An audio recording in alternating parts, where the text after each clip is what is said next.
वाचल सिंह, पश्चिम बंगाल में ममता बनर्जी एक बार फिर बेनकाब हो गई है। जिस तरीके से वो पश्चिम बंगाल में कर रही हैं,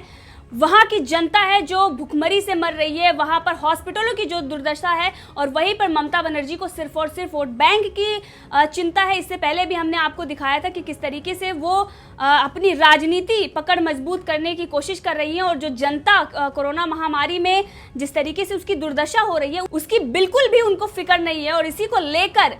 अमित शाह ने एक बार पहले भी पश्चिम बंगाल की मुख्यमंत्री ममता बनर्जी को चिट्ठी लिखी थी, लेकिन अब एक नया मामला इससे जुड़ गया है प्रवासी मजदूरों को लेकर। प्रवासी मजदूरों को लेकर वैसे भी देश में राजनीति हो रही है, और वहीं पश्चिम बंगाल की बात करें तो ममता बनर्जी ने अभी तक ट्रेनों, जो स्पेशल ट्रेन चलाई जा रही है, उनको अभी तक मंजूरी नहीं दी है, जिसको लेकर अमित शाह ने ममता बनर्जी को चेताया है। और उन्होंने एक पत्र लिखा है और उसमें कहा है कि ममता सरकार प्रवासी मजदूरों के साथ नाइंसाफी कर रही है, ऐसा करना उनके लिए परेशानी खड़े करेगा। कोरोना को लेकर पश्चिम बंगाल सरकार और केंद्र के बीच ये नया विवाद नहीं है, इससे पहले भी कितने विवाद आ गए। जब केंद्र की मेडिकल टीम पश्चिम बंगाल पहुंची थी तो उनके साथ भी अभद्रता की गई थी, उन्हें सही आंकड़े नहीं दिए गए थे, और साथ में ही जो लोकल पुलिस होती है, जो केंद्र के टीम की जो मेडिकल टीम भेजी जाती है उसकी मदद करती है, वहां पर भी उन्होंने बिल्कुल भी मदद करने से साफ इनकार कर दिया था। यहां तक कि उनको एयरपोर्ट वापस जाने के लिए कह दिया गया था। वहां पर भी बीएसएफ की जो जवान थे बीएसएफ के, उन्होंने उनको रास्ता दिखाया था। और हॉस्पिटलों में जो गड़बड़ी सामने आई थी कि किस तरीके से अव्यवस्था फैली हुई है, जिन लोगों की कोरोना वायरस से मृत्यु हो रही है उनको भी छुपाया जा रहा था, और एक सड़क हादसे या मामूली हादसे में मृत्यु दिखाई जा रही है, और साथ में ही लाशों के साथ मरीज भी वहीं उसी हॉस्पिटल में दिखे। और जब इस पर सवाल किया गया कि आखिर ये लाशें इतने घंटों से क्यों पड़ी हैं, तो उनका ये जवाब था कि इनका डेथ सर्टिफिकेट बनाने में टाइम लग रहा है, और जो अव्यवस्था दिखी थी। और उसके बाद अब प्रवासी मजदूरों को लेकर भी ममता बनर्जी राजनीति कर रही है। जो प्रवासी मजदूर हैं, जो अन्य राज्यों में फंसे हुए हैं और वो अपने घर वापस आना चाहते हैं, क्योंकि इस समय पर जब उनके पास काम धंधे नहीं है और आय के स्रोत बंद हो गए हैं, उस समय पर वो अपने घर वापस जाना चाहते हैं, जिसके लिए स्पेशल ट्रेन चलाई गई है, लेकिन ममता बनर्जी उसको मंजूरी नहीं दे रही है। इसी को लेकर अमित शाह ने ममता बनर्जी को चिट्ठी लिखा है और उनको चेताया है, ये जो पश्चिम बंगाल सरकार यानी ममता बनर्जी कर रही है वो अच्छा नहीं है, ये जो प्रवासी मजदूर हैं उनके लिए नाइंसाफी है। तो जिस तरीके से पश्चिम बंगाल में अव्यवस्था है, लोग भूखे मर रहे हैं, और हॉस्पिटलों की जो अव्यवस्था है वो किस तरीके से वहां पर देखी जा सकती है। जब केंद्रीय मेडिकल टीम वहां पर पहुंचती है, उसको भी आंकड़े नहीं दिखाए जा रहे थे, और किस तरीके से उनके साथ अभद्रता की गई। और वहीं पर आपको बताएंगे कुछ ऐसे सवाल जिनके जवाब गोलमोल सरकार दे रही है। एमआर बांगुर अस्पताल में 354 कोविड मरीज है, जबकि वेंटिलेटर सिर्फ और सिर्फ 1 दर्जन है। और इस पर जब अधिकारियों ने उनसे पूछा तो जवाब क्या मिलता है कि अगर दिक्कत आएगी तो उन्हें दूसरी सुविधा के लिए ट्रांसफर कर देंगे। और इसी के साथ और भी कई खामियां नजर आई कि किस तरीके से वहां पर, जैसा कि हमने बताया कि लाशों के साथ मरीज भी वहीं पर मिले, और घंटों लाशें पड़ी हुई थी। और जब अधिकारियों ने पूछा कि ये लाशें यहाँ पर घंटों क्या कर रही हैं, तो ये बताने की कोशिश की गई कि डेथ सर्टिफिकेट इनका बन रहा है, इसी वजह से लाशें यहाँ पड़ी हैं। और डेथ जो सर्टिफिकेट बन रहा है वो किस तरीके से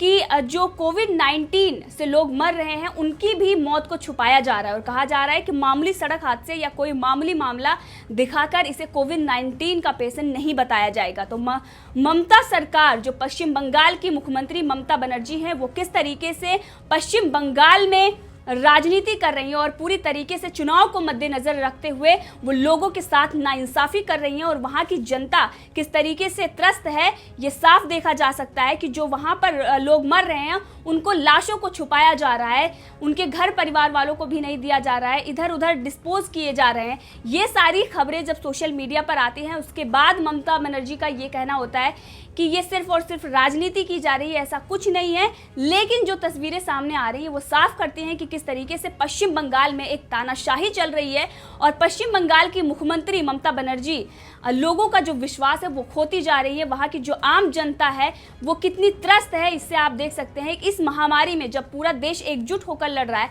और पश्चिम बंगाल की मुख्यमंत्री ममता बनर्जी किस तरीके से वहाँ की जनता के साथ अन्याय कर रही है, और उनको किस तरीके से अव्यवस्था झेलनी पड़ रही है, उनको खाने के लिए भी नहीं दिया जा रहा है। और यहाँ तक कि टीएमसी के जो कार्यकर्ता सिर्फ और सिर्फ जो जान पहचान है उनकी, जिन लोगों को वो जानते उन्हीं को खाना दिया जा रहा है, बाकी जनता भूख से मर रही है और लंबी लंबी लाइनें वहाँ पर लगी हुई हैं। लोगों का कहना है कि खाना नहीं मिल रहा है, घंटों घंटों हम यहाँ पर खड़े हुए हैं, लेकिन ममता सरकार अभी भी सो रही है और वो सिर्फ और सिर्फ आने वाले चुनाव पर ही नजर डाल रही है। इससे पहले हमने देखा था टेस्टिंग को लेकर किस तरीके से पश्चिम बंगाल की सरकार ने झूठ बोला था। उनका कहना था कि रोजाना 1,25,000 लोगों की जांच की जा रही है, लेकिन जब अधिकारी वहां पर पहुंचे मौके पर उन्हें 400 से 900 लोगों का ही टेस्ट रोजाना किया जा रहा था वहां पर। और जब टीम ने दोबारा, जो केंद्र की टीम गई थी, अधिकारियों ने दोबारा वहां पर पूछा कि आखिर कितने टेस्ट रोजाना किए जा रहे हैं, तो उनको इसका कोई आंकड़ा नहीं था कि कितने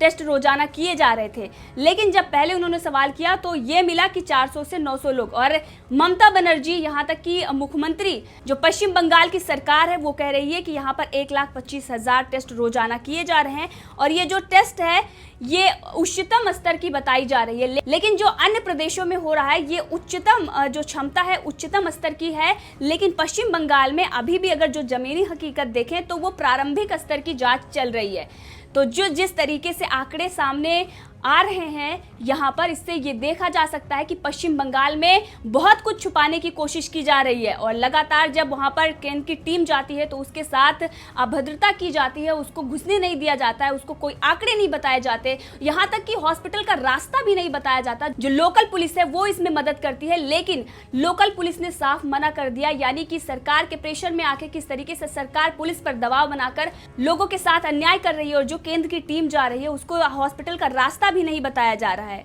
और साथ में इससे पहले भी ममता बनर्जी ने पीपीई किट को लेकर सवाल खड़े किए थे और पीपीई किट भी उनको मुहैया नहीं कराई थी और उनको लोगों की जान से ज्यादा रंग की पड़ी हुई थी। तो जिस तरीके से वो तुष्टीकरण की राजनीति पश्चिम बंगाल में कर रही हैं, लोग भूखे मर रहे हैं और वो अपनी वोट बैंक की राजनीति कर रही हैं। जो ट्रक वहां से आ जा रहे हैं लोगों सामान राशन लेके, उनको भी रोक दिया गया है पश्चिम बंगाल की तरफ से। तो जिस तरीके से पश्चिम बंगाल में अव्यवस्था फैली हुई है, लोग त्राही त्राही कर रहे हैं और पश्चिम बंगाल के मुख्यमंत्री ममता बनर्जी सिर्फ और सिर्फ अपनी वोट बैंक बनाने में लगी हुई है। अगला चुनाव देखें, जो चुनाव आ रहा है उसको मद्देनजर रखते हुए पश्चिम बंगाल में ममता बनर्जी किस तरीके से मौत के आंकड़े भी दबा रही हैं और पूरी व्यवस्था उन्होंने अस्त व्यस्त करके रखी है। किस तरीके से वहां पर जो लोकल पुलिस है वो सरकार के दबाव में आकर काम कर रही है। ये मेडिकल टीम गई तो वही पता चल गया कि जो अस्पताल हैं उनके रास्ते तक नहीं बताए जा रहे। तो इससे साफ हो सकता है कि पश्चिम बंगाल में बहुत कुछ ऐसा है जो छुपाया जा रहा है, जो सामने नहीं लाया जा रहा है। और मौत के आंकड़े जिस तरीके से हमने आपको बताया कि ये कहा जा रहा है उनको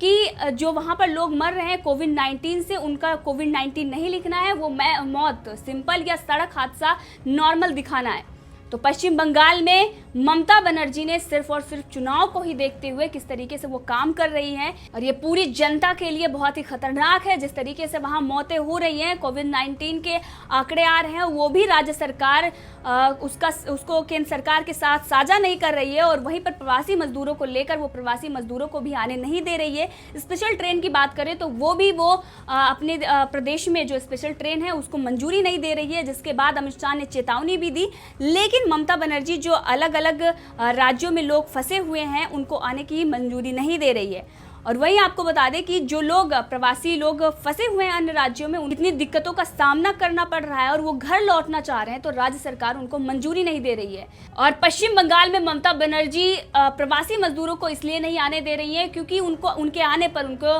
जो गाइडलाइंस है उसको फॉलो करना पड़ेगा, एक अधिकारी तय करना पड़ेगा उनको टेस्टिंग के लिए और साथ में 14 दिन के लिए क्वारंटाइन करना पड़ेगा, उनकी व्यवस्था करानी पड़ेगी। तो जिस तरीके से हमने ये अन्य राज्यों में भी देखा है कि जो लोग भी आ रहे हैं उनके लिए एक अधिकारी नियुक्त किया जाता है, नोडल अधिकारी, की वो कहाँ रहेंगे और रजिस्ट्रेशन कैसे होगा, उनको कैसे पहुंचाया जाएगा, ये सारी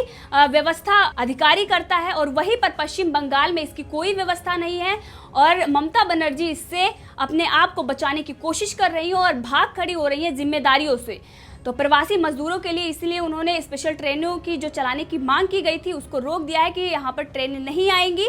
और जो व्यवस्था करनी चाहिए वो पश्चिम बंगाल में नहीं हो रही है। पूरी तरीके से पश्चिम बंगाल में अव्यवस्था फैली हुई है और जो लोग आएंगे उसकी व्यवस्था उनको करनी पड़ेगी गाइडलाइंस के अनुसार।